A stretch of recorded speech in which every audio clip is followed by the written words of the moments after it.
बिटिया जब अपनी मताई के गले से लिपट के रो थे, ईमानदारी बताना माताओं बेटी क्या कहती है? मम्मी के कान में कहते कि मम्मी पापा को ख्याल रखियो। लिपटी किससे है? मां से, पर वो चिंता कौन की है? बाप की। मम्मी पापा को ख्याल रखियो। मम्मी तुम्हें तो पता है कि पापा की तबीयत ठीक नहीं रहती। मम्मी टेम से दवाई दे दियो और तुम होने चले जो, पापा को टेंशन बनत है। मम्मी लिपटी मां के गले से है, पर चिंता उसे पापा की है। फिर बहन के गले से लिपट के रोएगी तो क्या कहेगी? गुड़िया कोई ऐसा काम मत करना जिससे समाज में पापा को सिर झुकाना पड़े। मां के गले से लिपटी तो पापा, बहन के गले से लिपटी तो पापा,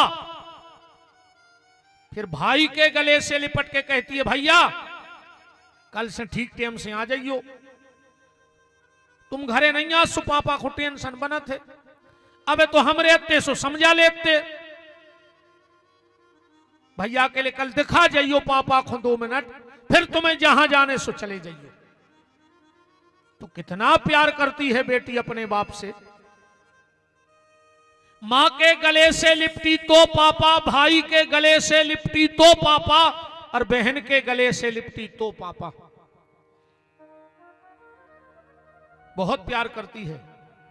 अच्छा बिटिया सबसे ज्यादा भरोसा भी पापा पे करत है, मम्मी पे नहीं करत। हर घर में छोटे भाई बहन होते हैं, हर घर में लड़त भी हैं। ऐसे कौन बहन भैया ने कहा है जो ने लड़त कहा है? मम्मी घर में है, पापा घर में नहीं है, और बहन भैया में झगड़ा होगा। पता है बिटिया का कहते वो समय? भैया कर ले भैया, तुम्हें जितनी अति करने हुए तुम शाम को पापा खुआन दे, हम फिर बताए हैं तुम्हें। बजा नहीं कहते हम मम्मी से कहें, कैसे बजाना थे कि अगर हम मम्मी से कह रहे तो भली गलती भैया ने करी होए, डांट हमें पर है। मम्मी डांटता ही नहीं है भैया, और शाम को जब पापा यहाँ हैं गलती भली हमने करी होए, पर डांट भैया को पिटे, कैसे हमारे पापा हमें डांटत नहीं है। इतना भरोसा करती है बेटी अपने बाप पे।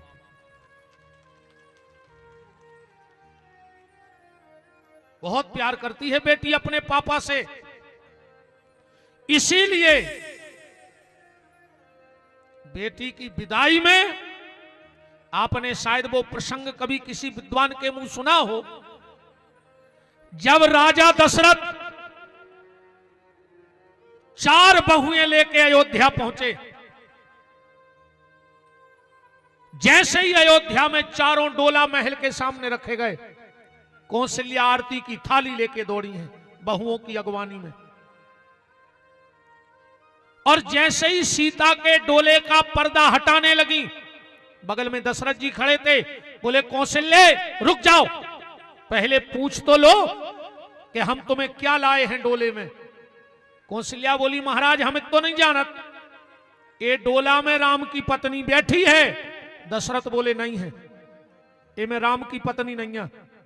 कौशल्या बोली हम जान गए महाराज, ये में भरत की भाभी बैठी हुई है। बोले नहीं, भरत की भाभी भी नहीं है। कौशल्या बोली हम जान गए, ये में लक्ष्मण की मां बैठी हुई है, ये लक्ष्मण ने तुरंत अपनी भाभी को मां बना ला हुई है। दशरथ जी बोले नहीं देवी, इसमें लक्ष्मण की मां भी नहीं है। कौशल्या बोली समझ गए महाराज, तुम क्या कहना चाहते हो?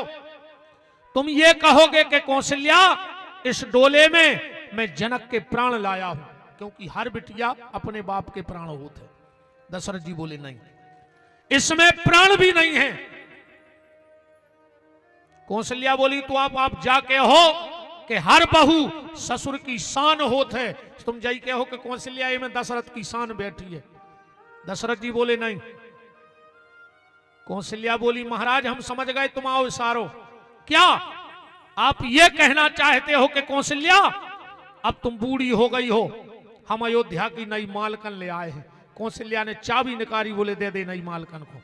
दशरथ बोले नहीं कौशल्या, इस डोले में नई मालकिन भी नहीं है। कौशल्या ने कहा फिर क्या लाए हो? जब राम की पत्नी नहीं है, भारत की भाभी नहीं है, लक्ष्मण की मां नहीं है, जनक के प्राण नहीं है, दशरथ की शान नहीं है, अयोध्या की मालकिन नहीं, तो क्या है डोले में? राजा दशरथ खंबा पकड़ के और महिलाओं की तरह हिलकी भर भर के रोने लगे। कौशल्या जी पास में आई, कहा महाराज अयोध्या पे बड़े से बड़े संकट आए, यहां तक कि बुढ़ापे तक अपने ते औलाद नहीं भाई, फिर हमने कब आपको रो तो नहीं देखो, और आज आप रो रहे हो। दशरथ जी के मुंह से एक ही शब्द न करो कौशल्या, इन आंसुओं की कीमत तुम नहीं जान सकती हो। क्यों? क्योंकि तुम्हारे घर से आज तक कोई बिटिया विदा नहीं भई कौशल्या। तुम क्या जानो कि बेटी की विदाई की तकलीफ का होते। अगर भगवान ने तुम्हें बिटिया दी होती तो तुम्हें पता हो। तो कौशल्या जानती हो, जब जनकपुर में चारों बहुएं डोले में बैठ गईं,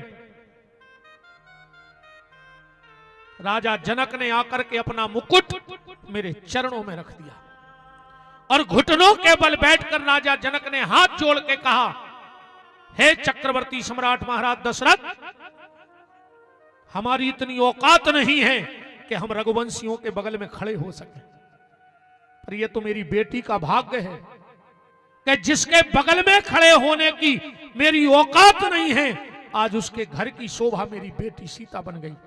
तो महाराज दशरथ, अगर मेरी बेटी से कोई गलती हो जाए और तुम्हारे कानून में कोई दंड निश्चित हो तो मेरी बेटी को क्षमा कर देना महाराज, और इस राजा जनक को चौराहे पर बुलाकर वो सजा डबल करके दे देना। मैं सिर झुका के स्वीकार कर लूंगा महाराज, क्योंकि मैंने बहुत नाजों से पाला है अपनी बेटी को। धन्य रे राजा दशरथ। मुकुट उठाया, जनक के माथे पर लगाया और दोनों हाथ जोड़ के कहा, जनक आज भिखारी तुम नहीं हो, आज तो ये दशरथ तुम्हारे दरवाजे का भिखारी है। आज तो तुम दानी हो, जिसने सीता जैसी बहू इस राजा दशरथ की झोली में भीख में डाल दी है, दान में डाल दी है। कौशल्या, अगर भगवान ने तुझे एक बेटी दे होती तो तू मेरी तकलीफ को समझ गई होती। बहुत कष्ट होता है जब बेटी की विदाई होती है, और जानते हो ससुराल में बेटी के लिए पापा की याद कब आती है और मां की याद कब आती है? ससुराल में पापा की याद कब आती है और मां की याद कब आती है? ससुराल में जब कोई उसे डांटता है तो उसे पापा की याद आती है। उसे याद आता है कि घर में जब मम्मी डांटती थी तो बिटिया तुरंत पापा के पहुंच जाती, देखो पापा मम्मी सवेरो नहीं भाव, और मुंह चलान लगी। पापा पता है क्या कहते हैं अपनी बिटिया से? बगल में बैठा ले हैं, मुंह पे हाथ थे, अरे यार बेटा तुम भी वो पागल की बातों में लगी। बाप पागल हो गई, हमारी बिटिया होशियार है, बाप पागलों की बातों में नहीं आत। और मोड़ी खुश हो गई, कहा से पापा ने समझा दो। पर जब ससुराल में सास डांटती है, ससुर डांटता है, पति डांटता है, तो बंद कमरे में जाकर वो बेटी आंसू बहाती है और उसे पापा की याद आती है कि अगर आज मेरे पापा होते तो मेरे सिर पे हाथ फेरते कि बेटा घबराते नहीं है, तुम बहादुर बिटिया हो, हमारी रानी बिटिया हो। और मां की याद कब आती है पता है? जब ससुराल में बहू पूरे परिवार को खिला करके और जो भी बचता है जूठा मूठा एक थाली में इकट्ठा करके किचन के बगल में बैठ करके एक एक कोर खाती है और उसको अपनी मां की याद आती है। अगर आज मेरी मां होती तो सबसे पहले 2 रोटी मुझे खिला दी होती, इसके बाद कोई काम करती। आज सास ने खा लिया, ननद ने खा लिया, पति ने खा लिया, पर मुझसे किसी ने एक बार नहीं पूछा क्या तुझे भूख तो नहीं लगाई। जब बहू रोटी खाती है एक एक कोर में उसे अपनी मां की याद आती है। बहुत प्यार करती है बेटी अपने मां बाप से, बहुत प्यार। कभी कभी ऐसा संयोग बन जाता है, किन्हीं किन्हीं बहनों की मां नहीं होती है, और जब बेटी की विदाई होती है और उसका बाप बगल में खड़ा खड़ा रो रहा है, तो वो बहन अपने भाई को बुला के कहती है, भैया तुझे मेरी सौगंध, मुझे तेरी संपत्ति में हिस्सा मत देना, पर भैया मेरे सिर पे हाथ रख के कसम खाओ, कभी पापा को दुख मत देना, पापा की आंख में आंसू मत आने देना, और भैया जिस दिन तुम्हें पापा बोझ लगने लगे मुझे फोन कर देना, मैं पापा को ले जाऊंगी, पर पापा को बुरा मत बोलना भैया। कभी कभी ऐसा भी संयोग बनता है कि कई बेटियों के पापा नहीं होते हैं। इनमें मेरी कई बहनें बैठी होंगी जिनके पापा नहीं होंगे।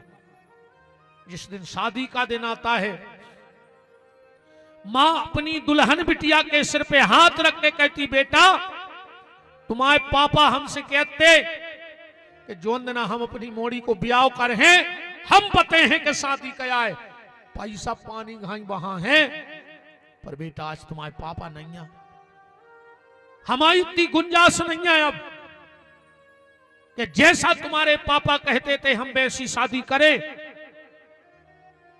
बेटा आज तुम जा रही हो, चलो कम से कम पापा से आशीर्वाद ले लो।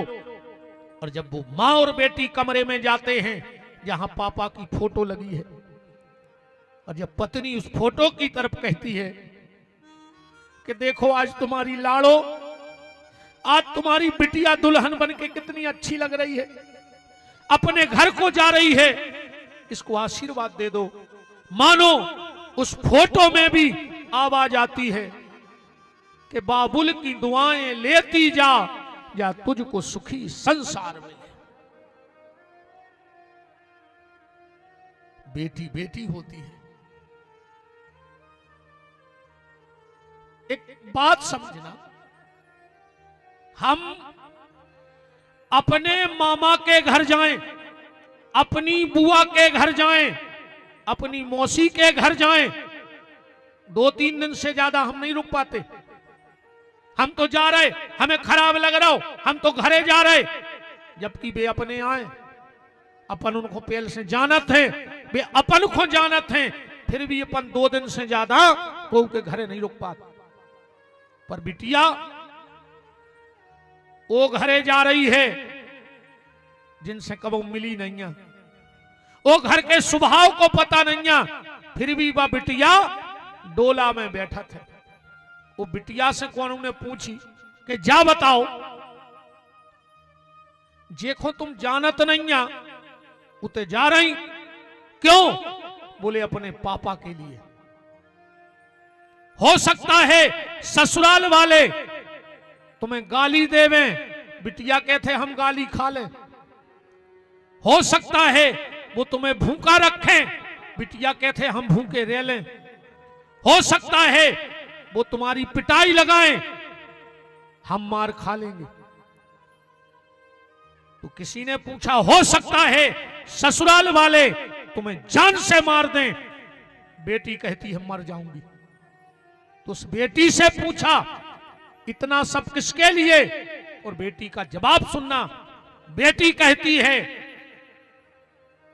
मार खाऊंगी, गाली खाऊंगी, भूखी रहूंगी, मर जाऊंगी, पर जिंदा लौट के कभी घर आई और जब समाज में अपने पापा का सिर सम्मान से ऊंचा उठा देखूंगी तो मैं ससुराल के सारे दुख भूल जाऊंगी। पर मैं ऐसा कोई काम नहीं करूंगी जिसके कारण मेरे पापा को समाज में सिर झुकाना पड़े। पूरी जिंदगी की आहुति बेटी अपने पिता के सम्मान के लिए अपने पूरे जीवन का दांव खेल जाती है। बहुत प्यार करती है बेटी। कभी देखना जब बेटी का विवाह होता है तो वो उस घर को पराया नहीं मानती, क्योंकि उसको पता है कि अभी हमारे पापा हैं। और जिस दिन बाप मरता है और जब बेटी अपने मायके आती है, तुम देखना सबसे पहले आकर वो चौखट पे सिर मारेगी, दरवाजे पे, क्योंकि उसको पता लग गया कि अब ये घर मेरा नहीं रहा, अब ये घर भाई का और भाभी का हो गया।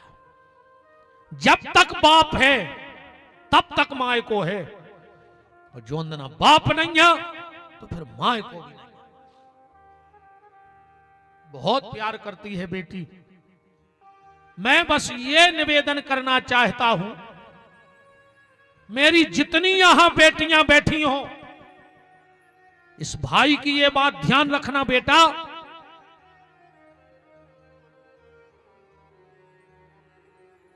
तुम्हारे पापा तुम्हारे लिए बहुत कुछ कर रहे हैं।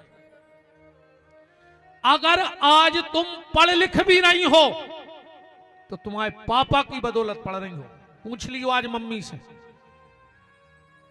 तुम्हारी मां तुम्हारे पापा से कहती है कि बिटिया सियानी हो गई, अब तुम कहूं जा ही नहीं रहे, तो पापा पता है का कि तुम्हारी मम्मी से का तुम्हारी मूड पे बैठी, हम यहां कमा रहे, अबे हमारी बिटिया पढ़ है, तो मताई कहते कि समय खराब है, तो बाप कहते बनो रहने दे, हमें हमारी मोड़ी पे भरोसा है।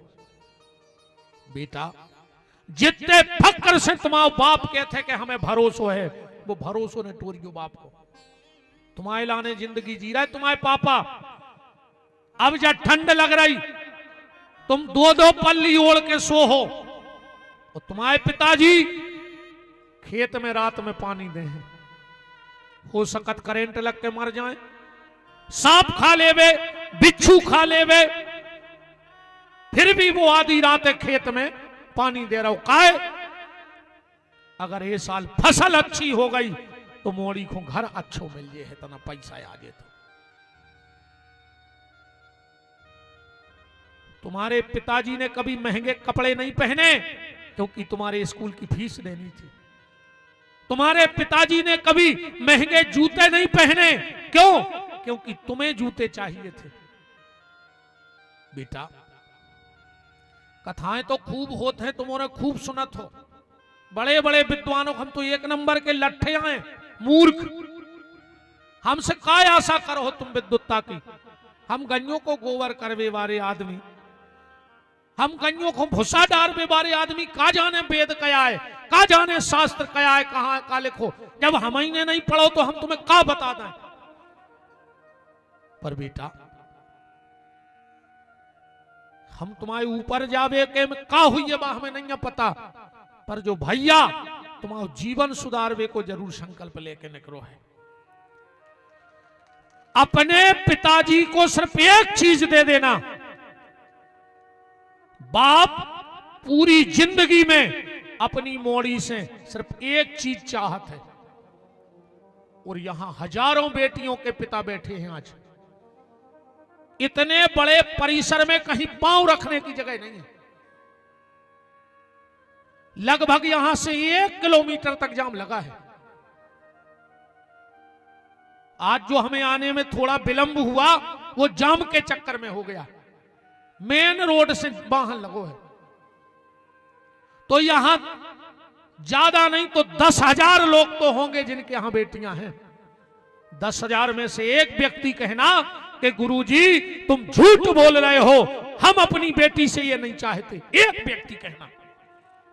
संसार का हर बाप अपनी बेटी से सिर्फ एक चीज चाहता है, और बेटा अगर वो चीज, वो अधिकार, वो हक तुमने अपने पापा को दे दिया, क्योंकि तुम्हारे ऊपर 2 कुलों की जिम्मेदारी है। आपने रामायण में पढ़ा होगा, जब चित्रकूट में सभा लगी, थोड़ी देर बाद राजा जनक पहुंचे सबसे आखिरी में। पूरी सभा लगी है, कोल भील किरात केवट अयोध्यावासी वशिष्ठ सब बैठे हैं, और थोड़ी देर में जनक जी पहुंचे। जनक जी ने एक एक चेहरा देखो, पर कहूं सीता नहीं दिखानी। जनक जी तो कप गए भीतर से, क्या मेरे संस्कार इतने छोटे पड़ गए? क्या सीताराम के साथ बन नहीं आई? मैंने तो ये संस्कार अपनी बेटी को नहीं दिए थे। आंखों में आंसू की धार बहने लगी जब सीता नहीं दिखानी। वशिष्ठ जी समझ गए, आंखों ही आंखों में बोले, जनक अपनी बेटी को ढूंढ रहा है। हाँ गुरुदेव, तो तुम्हारी बेटी यहां नहीं है, वो नीचे मंदाकिनी के घाट पे बैठी है, चले जाओ। और जब जनक जी गए हैं तो क्या देख रहे? एक खुरदरा सा पत्थर जिस पे किशोरी जी भगवती सीता बैठी। जनक जी की आंखों की धार तेज हो गई। ये मेरी बेटी वही सीता है जो फूलों पे चलती थी और आज खुरदरे पत्थर पे बैठी है। और उसी समय जनक जी ने क्या देखा? सीता जी ने हाथ का बर्तन बनाया और गंगा में से जल भर के पीने लगी। जनक जी के तो रोम रोम में आंसू बह निकले। मेरी बेटी सीता चांदी के गिलास में पानी पीती थी और आज हाथ से पानी पी रही है। अगर आज का कोई बाप होता तो तुरंत अपने समधी को दहेज प्रथा में लिखा देता। पर धन्य रे राजा जनक, जब अपनी बेटी को इस हालत में देखा तो दोनों भुजा उठा के कहता है कि पुत्री पवित्र किए कुल दो। सीता, मैं तेरी जैसी बेटी पाकर आज धन्य हो गया। तूने राम के कुल को भी तार दिया और इस जनक के भी कुल को धन्य कर दिया। तो बेटा, तुम्हारों पे दो कुल की जवाबदारी है। तुम्हें पिता के कुल की भी लाज बचानी है और तुम्हें पति के कुल की भी लाज बचानी है। अपने पिताजी को सिर्फ एक चीज दे देना बस। इसके अलावा तुम्हारे पापा तुमसे कुछ नहीं चाहते जिंदगी में। वो एक चीज जानते हो क्या है? और जो मैं बता रहा हूं, और आप एक पिता मुझसे उठ के खड़े होके कहना कि नहीं गुरुजी, तुम कथा में गलत बोल रहे हो, मुझे ये सब नहीं चाहिए अपनी बेटी से। क्या चाहता है बाप अपनी बेटी से? बेटा, अपने पापा को अपने हाथों में हल्दी लगावे को अधिकार दे दियो। ये के अलावा बाप को मोड़ी से कुछ नहीं चाहिए। बोलो और क्या चाहिए? अपने पापा को अपने हाथ में हल्दी लगा के तुम्हारा कन्यादान करने का अधिकार दे देना। और अगर वो अधिकार तुम ना दे पाई तो धिक्कार तुम्हारे लिए। फिर तुम भारत की बेटी सीता नहीं हो सकती, तुम सूप न खाओ। और जितने लड़के बैठे हो ध्यान से सुन लेना, जो लड़की 2 दिन के इलू इलू में तुम्हारे संग भगवे तज्जार हो जाए, ऐसी चुड़ैलों पे भरोसा न करियो। जो अपने 20 साल के बाप की इज्जत ने बचा पाई, जो भैया की राखी ने देख पाई, जो मताई की ममता ने समझ पाई, बा 2 दिन के इलू इलू में तुम्हारी ने हुज्जे कुछ ने कहां बेच के आहे ना मार के फेंक दे तुम्हें। ऐसी लड़कियों पे भरोसा मत करना कभी, जो मां बाप की नहीं हुई, जो भाई की नहीं हुई। तुम तो बेटा कछु गलत करके चली गया हो, वो बाप से तो पूछियो जो पूरे गांव में मुंह छूची करके घूमत तो, पर आज घर से नहीं निकल पा रहा हो। का जवाब दें गांव में? जौन तुम्हारी मम्मी पूरे गांव को हंसाती, चिड़ैया सी फुदकती, आज घुट घुट के कमरा में मर रही। तुम आओ भैया, आप कहूं बैठ में नहीं जा पा रहा हो, काहे? तुमने गलत करो है। और बेटा, कल को तुम्हारे ना भी बाल बच्चे होंगे और कहूं बे गलत कर हैं, और जब तुम डांटो और अगर उन्हें एक बार जाके दई कि मम्मी तुमने भी जोई करो, तो का जवाब दे हो अपनी औलाद को? आदमी सबकी नजर में समर जात है, पर औलाद की नजर में नहीं समरत।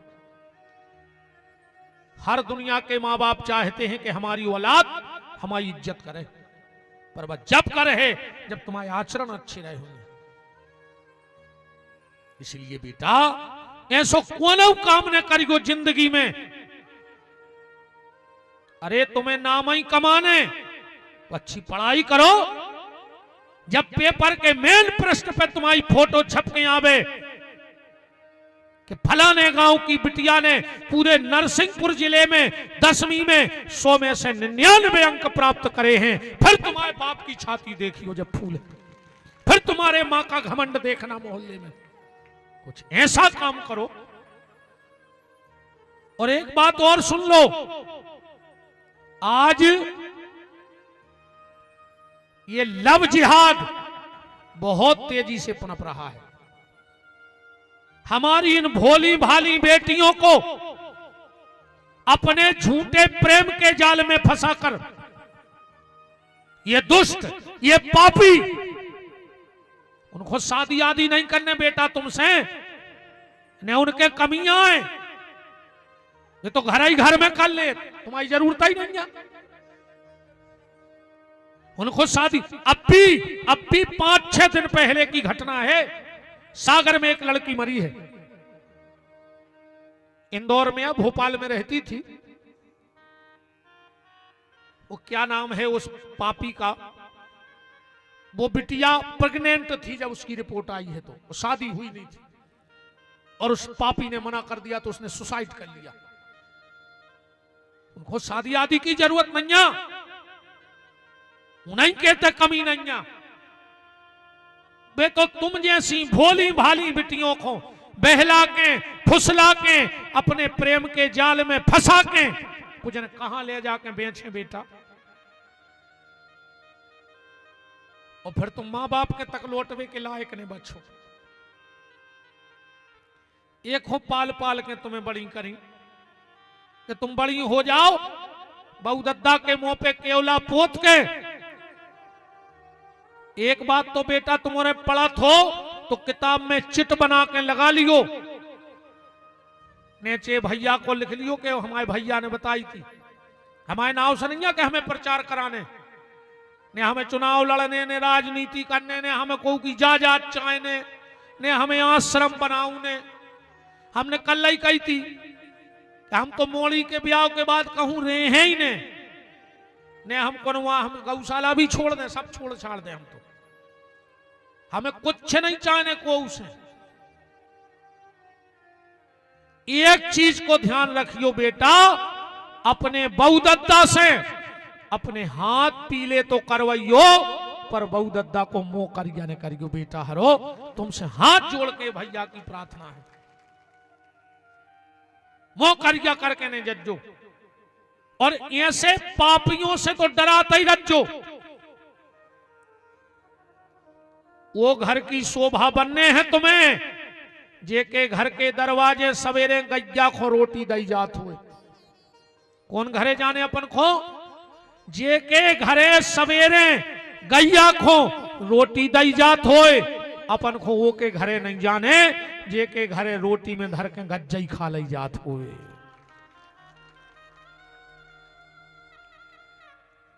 और तुम्हारों से भी निवेदन है, अपनी बिटिया को उड़ाओ, इनको डॉक्टर बनाओ, इनको आईपीएस अधिकारी बनाओ, इनको इंजीनियर बनाओ, इनको बिजनेसमैन बनाओ, इनको साइंटिस्ट बनाओ, मास्टर बनाओ, उड़ाओ, पर तितली बन के नहीं उड़जो। इनको मधुमक्खी बनाओ, इनको एक डंक भी दो संगे। अपनी अपनी बिटियों से कह दो, हमारी भी एक बिटिया है, हमने कल कही थी हमें शादी करने। हम कई बार कह चुके कि दुनिया में अगर हमें कोई से प्रेम है तो हमारी मोड़ी से बस। मोड़ी ने होती तो हम कुछ कब के भाग गए होते, हमने मिलते को बहनों। अपनी बिटिया से कहो कि बेटा अगर कोनो पापी दुष्ट जे नीच तुम्हारी तरफ गलत नजर करके देखें, और अगर तुम हमारी मोड़ी हो तो उसकी आंखें लोच के घरे ले जो जमानत तो हम करवा ले, कोर्ट कचहरी हम लड़ ले। देव अपनी अपनी बेटियों को इतनी ताकत कि बेटा छाती पर चढ़ के महाकाली बन के आते फाड़ लिया जे, बाकी तो हमने पट ले। ने सही 1-2 एकड़ जमीन हम बेच दे तुम्हारे लाने, पर तुम्हें छुटा के ले आए, पर उस पापी को खून पी लियो जो तुम्हारी तरफ गलत नजर से देखे। इतनी दम देखें तो देखो, वे खुदा ही डरा रही कि अब भाई पापा से के पापा हम को डांटे। बिल्कुल नहीं, अपनी औलाद से ऐसे संबंध बनाओ व्यवहार तो वो छोटी छोटी बात भी तुम्हें बताए कि पापा आज हम स्कूल गए थे, एक लड़का हमारे पीछे पीछे होते तक आओ तो इतनी दम तो दे कि बात तुमसे कह सके। और दूसरे दिन उठाओ गाड़ी चलो, पहले स्कूल में शिकायत करो, अन्ना तुम तो खुदाइयों की थुतरी को चर दे सांप खाएं। इज्जत ने बची तो काकर होए जाजात को। तुम घर बना ले, तुम जमीन खरीद ले, तुम पैसा ले ले खूब, एक समय ऐसा है कि तुम्हारी जमीन छुड़ा लीजिए है तुमसे, घर तुमसे खाली करवा दो जे है और पैसा पे कब्जा ठोक लो जे, और तुम भिखारी के भिखारी ले आओ। बेटा हरोई भैया की जा बात याद भर रखियो कि तुम्हें अपने बाप से हाथ पीरे करवाने हैं, अपने बहू दद्दा को मुंह कर या नहीं करने।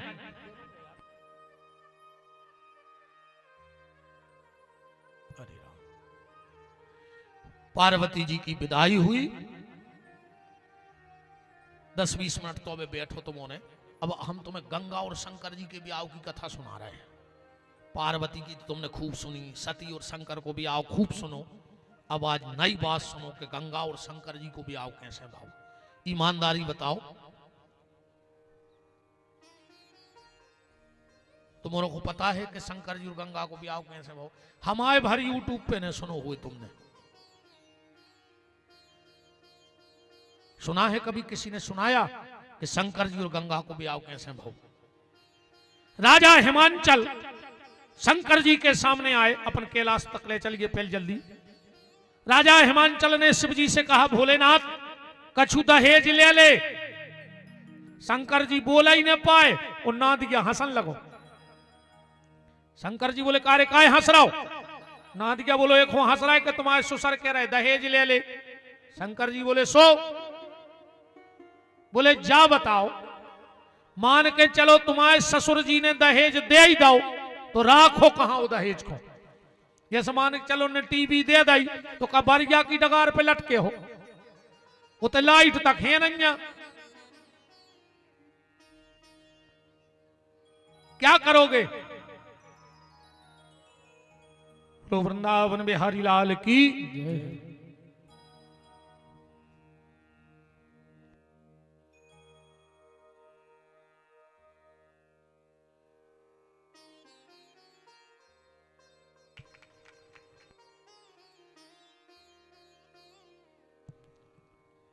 हमारे इस यज्ञ में परम श्रद्धेय पूज्य त्यागी जी शोकलपुर धाम से उपस्थित हैं और हमारे छोटे भाई परम गौभक्त श्री रमाकांत शुक्ला जी और हमारी छोटी बहन जिला पंचायत सदस्य अंजू शुक्ला जी, खूब मान है बिटिया। बोलो वृंदावन बिहारी लाल की जय हो।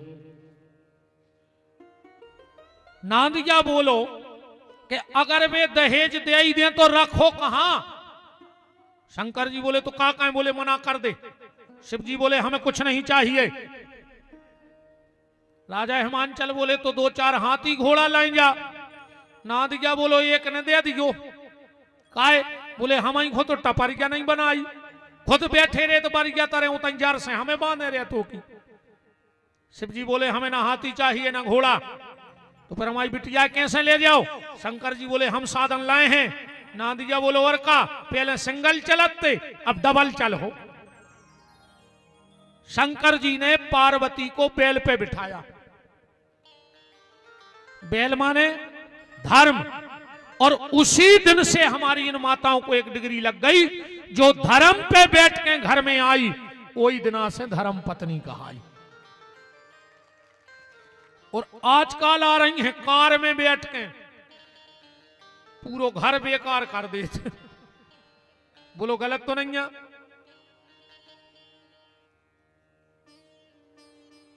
शंकर जी पार्वती चले, पार्वती जी सोच रही अब घर आहे, अब घर आहे, अब जो चीजें नहीं अब कहां से आ जाए बताओ, क्यों बनो हो तो आवे।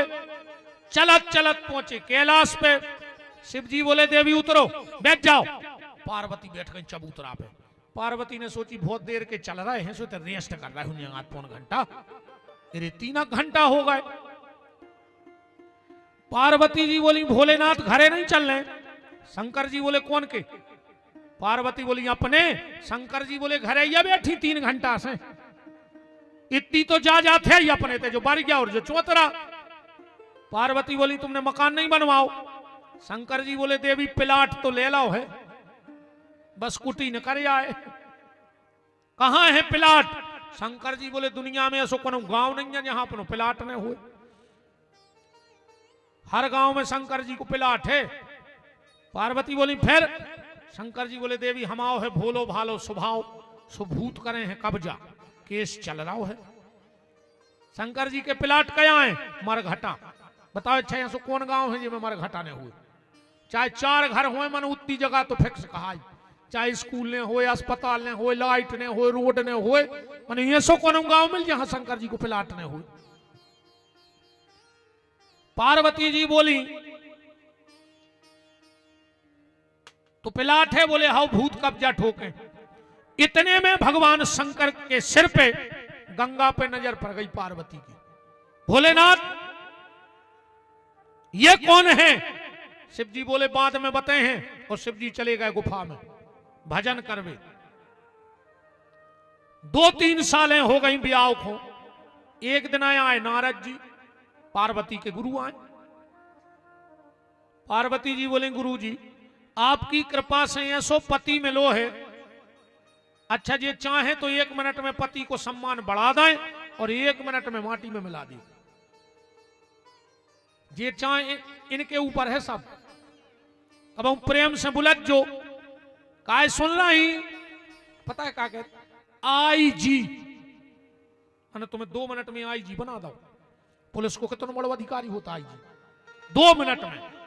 और जो अंदर गुस्सा में रहे कहीं काय, अरे कहीं तुम में नहीं है, 2 कोड़ी की अक्कल ले तुम्हारी सीताराम हो गई। पार्वती जी बोली गुरु जी आपकी कृपा से पति बहुत अच्छा मिला, बस अब तो ऐसी कृपा हो जाए कि घर में 1 आध खिलौना आ जाए। नारद जी बोले देवी तुम भली मां नहीं बनी, पर शंकर जी तो पापा बन गए 1 साल पहले। अब बताओ को के घरे तुम जाके ऐसी कह दो कि घर वारी से कि तुम भली मम्मी नहीं बनी, मनो